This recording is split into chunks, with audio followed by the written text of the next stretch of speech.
सप्तम भाव में जब भी सूर्य आते हैं तो क्या जो आपका पार्टनर है या जो आपके पति हैं या जो आपकी पत्नी है उनका व्यवहार कैसे होगा।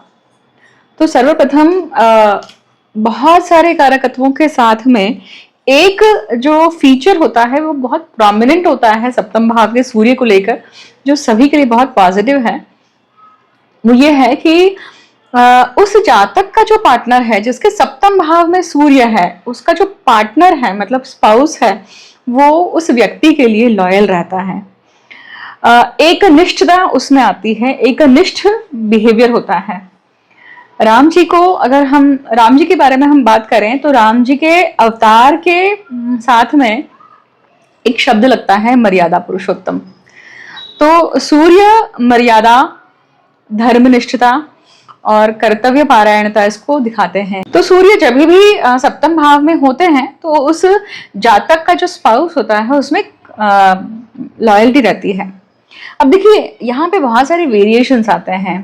सर्वप्रथम प्रत्येक ग्रह जिस प्रकार से हमें हमारा प्रारब्ध का भोग दिखाता है, कर्म बंधन दिखाता है, उसी प्रकार से सूर्य जब सप्तम भाव में आते हैं तो वो एकनिष्ठता है, परंतु सूर्य को अपना अस्तित्व, सूर्य एकमेव, जहां सूर्य है वहां पे बाकी आसपास कोई टिक नहीं सकता है, क्योंकि तपन इतनी ज्यादा है या सूर्य का तेज इतना है कि बाकी कोई नहीं टिक सकता है। सूर्य में ईगो भी है। अगर वो सूर्य पीड़ित अवस्था में है तो मान लीजिए जैसे तुला राशि का सूर्य है सप्तम भाव में, तो ये विपरीत तरीके से बर्ताव करेगा, राइट।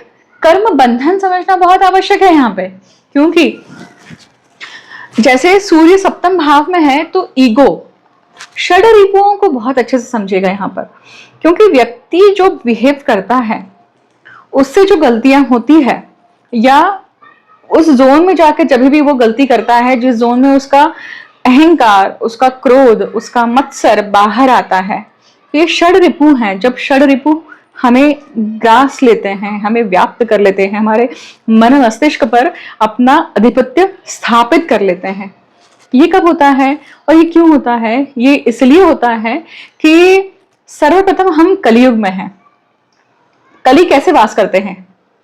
तो कली इसी प्रकार से वास करते हैं, प्रत्येक मन मस्तिष्क में उन षड रिपुओं के माध्यम से वो अपना युग चलाते हैं या अपने युग का आधिपत्य बताते हैं। अगर आप कली को परास्त करने के लिए महादेव और विष्णु जी एकत्र आए थे, परंतु महादेव और Vishnu ji epitome of all the goodness, all the positiveness, ऐसा उन्हें किसने बताया? अब ये संवाद था कली और उनकी माता में। तो कली को जब दंड मिला था, राइट, कली ने जब हलाहल प्राशन कर लिया था, क्योंकि कली को मजबूत होने के लिए, स्ट्रेंथ प्राप्त करने के लिए हलाहल का सेवन करना आवश्यक था, विष, क्योंकि कली क्या है? विष है। षड रिपुओं क्या है? अलग अलग प्रकार के विष ही है ना। इस विष के कारण हमारा जीवन विषयुक्त हो जाता है, विषमय हो जाता है। तो अपना अस्तित्व स्थापित करने के लिए, अपना आधिपत्य स्थापित करने के लिए कली ने 2 बूंद हलाहल के विष प्राशन की थी। ये मैं फिगर ऑफ स्पीच कह रही हूं कि 2 बूंद, परंतु हलाहल प्राशन किया था और उससे उसे क्या आई थी? ताकत आई थी, ठीक है। अब और ये ताकत मिलने के बाद में माइथोलॉजी में कहा गया है कि जो कली की जो गर्लफ्रेंड है, मतलब उनकी साथी जो है, वो मृत्यु है, मृत्यु देवी है। अब यहाँ पे मृत्यु का अलग अलग पद्धति से वहां पे सहायता है, क्योंकि जैसे ही सपोर्ट है, मतलब कुछ भी अगर कली का कर्म होता है तो व्यक्ति के जीवन में अंततः मृत्यु तुल्य कष्ट ही आता है। तो देखिए, इस शक्ति को प्राप्त करने के बाद में उसे लगा कि मैं अगर त्रिदेवों को खत्म कर दूंगा तो मैं अपना युग प्रस्थापित कर सकता हूं, क्योंकि जब ब्रह्मा जी ने हिंसा को वरदान दिया था, वरदान के रूप में जो पुत्र आया था वो था कली, राइट। तो ये बताया था कि कली का कली युग आएगा, जिसमें हम अभी चल रहे हैं। और कलियुग में जब होगा तो वो कलियुग कैसा होगा? और हिंसा मतलब क्या है? हिंसात्मक मतलब सारी नेगेटिव ये, राइट। अब यहाँ पे वापस से हलाहल की तरफ, उस पॉइंट की तरफ मूव करते हैं। तो यहाँ पे कली ने जब प्राशन कर लिया, शक्ति प्राप्त कर ली और त्रिदेवों को समाप्त करने के लिए चल पड़ा, राइट। तो यहाँ पे विष्णु और महादेव, महाविष्णु और महादेव एकत्रित आकर उन्होंने कली का यहाँ पे क्या किया, नाश नहीं कर सकते हैं, क्योंकि कली जो है उसके सारे छेदन हो गए, मतलब अंग भंग हो गए थे। और उस अंग भंग को वापस से जोड़ने के लिए किसको बुलाना पड़ा, कली की माता को। अब कली की माता ने क्या कहा कि तुझे अगर परास्त ही करना है विष्णु और महादेव को, इतना आसान नहीं है। क्यों? क्योंकि विष्णु और महादेव तो एपिटोम है पॉजिटिविटी का, उनका हो रहा इतना इतना विशाल है, वो हमेशा मेडिटेशन में रहते हैं, वो सतत उन सारी गुडनेस जो है, सारी अच्छाइयां जो है, वो उस चीज का एपिटोम है, और वो तेरे पास नहीं है। परंतु वो उनको परास्त कर सकता है 6 माध्यमों से, 6 अलंकारों से। वो अलंकार जो है वो कौन है, षड्रिपु। तो षड्रिपु बता दिए हिंसा ने, शरीर जोड़ने के बाद में रास्ता तो दे दिया कि ये षड्रिपु हैं। अब ये षड्रिपुओं के पास पहुंचे कैसे, षड्रिपुओं को यूज कैसे करना है, ये सारा का सारा कली को फिगर आउट करना पड़ा। और जब कली को फिगर आउट करना आ गया तो उसने जहां जहां कोई भी देव या कोई भी ऋषि शाप देने जाता है, वहां वहां कली का वो जो षड्रिपुओं के माध्यम से काम करते हैं। तो जैसे दुर्वासा ऋषि ने शाप दिया, या हर एक का जो प्रोमिनेंट फीचर है वो एग्जैक्टली हाइटेंड हो जाता है, हाईलाइट हो जाता है, और वो उस माध्यम से आके अपना शाप दे देते हैं और अपना अस्तित्व स्थापित कर देते हैं। तो दक्ष प्रजापति ने जैसे शाप दिया था, राइट, ऐसे बहुत सारी चीजें, ऐसे बहुत सारे इंसिडेंट्स हैं। तो जब पुराणों की जो ये कथाएं हैं ना, ये कथाएं इतनी ज्यादा रोचक हैं, ये इतनी ज्यादा आपको जीवन समझाती हैं। तो अब हम अगेन वापस बढ़ते हैं कि सप्तम भाव का सूर्य, कली की जो माता है वो कौन है, हिंसा। अब ये जो शब्द हम सुनते हैं ना कि हिंसा, ये जितने भी एक फीचर्स हैं, राइट, एक कर्म बंधन को दिखाने वाले सारे शब्द है ना, ये सारे शब्द माइथोलॉजी के अनुसार, मतलब पुराणों के अनुसार, उपनिषदों के अनुसार इनका अस्तित्व है, मतलब ये अपने अस्तित्व में है। अब ये अस्तित्व सूक्ष्म रूप में है। सूक्ष्म रूप मतलब जो पंच महाभूत में वायु रूप होता है, राइट। मतलब गुस्सा कोई कर रहा है तो क्या गुस्सा आपको नजर आएगा? नहीं आएगा ना। आपको वो गुस्सा फील होता है, एक बर्न फील होती है, एक हॉटनेस फील होती है, पर गुस्से का अपना एक रूप है क्या, अपना एक शरीर है क्या? तो नहीं है। तो उसी प्रकार से षड्रिपु, नवरस, या जितने भी ऐसे कैरेक्टर्स हैं, मतलब ऐसे फीचर्स हैं, मानवीय फीचर्स जो होते हैं, वो अपने अस्तित्व के रूप में वास करते हैं। परंतु जब ये पृथ्वी लोक पे वास करते हैं, मनुष्य के ऊपर जब ये हावी होते हैं, तो वो किस रूप में हावी होते हैं? विचारों के रूप में। तो जब सूर्य सप्तम भाव में है, तो वो सूर्य जो है वो ईगो को दर्शाते हैं, इंडिविजुअल आइडेंटिटी को दिखाते हैं। तो जब दक्ष का भी केस हुआ था, मतलब प्रजापति दक्ष ने महादेव का अपमान किया था कि जब ज्ञान सभा बुलाई गई थी, और वहां पे महादेव को भी निमंत्रित किया था, और दक्ष प्रजापति के दिमाग में उस समय कली ने वास किया था, उसमें से षड्रिपुओं के माध्यम से। तो कौन सा वो षड्रिपु था? तो वो था क्रोध, और वो था अहंकार। अहंकार सबसे ज्यादा था। तो दक्ष प्रजापति अपनी तुलना डायरेक्ट महादेव से कर रहे थे। तो मैं अगर ससुर हूं तो महादेव मेरे जमाई हैं, इन्होंने मेरे पैर पड़ना चाहिए। तो उस बात पे लेकर क्या हुआ था, एक यहां पे क्लेश हुआ था।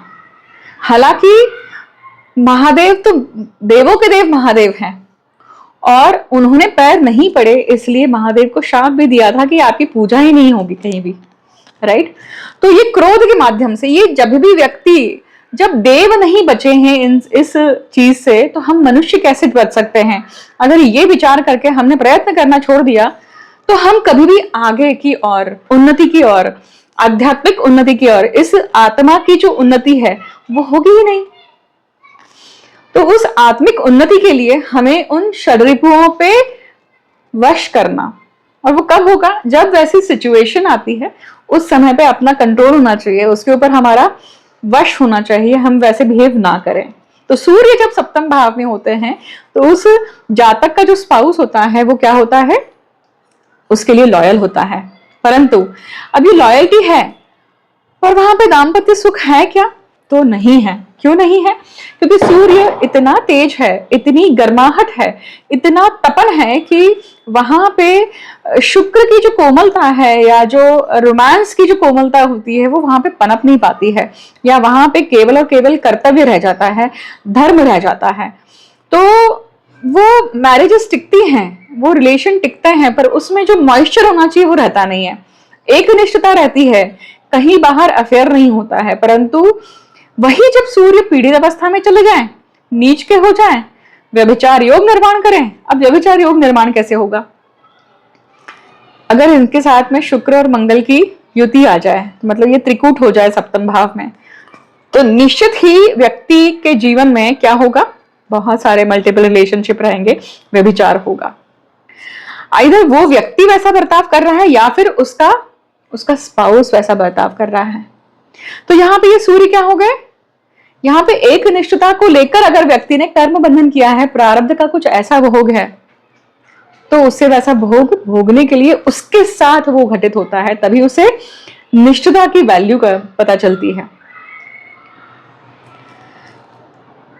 अगर किसी व्यक्ति ने किसी दाम्पत्य जीवन में बहुत सारे एक्सटर्नल अफेयर्स करे हैं, व्यभिचार किया है, तो क्या आपको लगता है कि उसका अगला जन्म जो है उसे दाम्पत्य सुख सही तरीके से मिलेगा?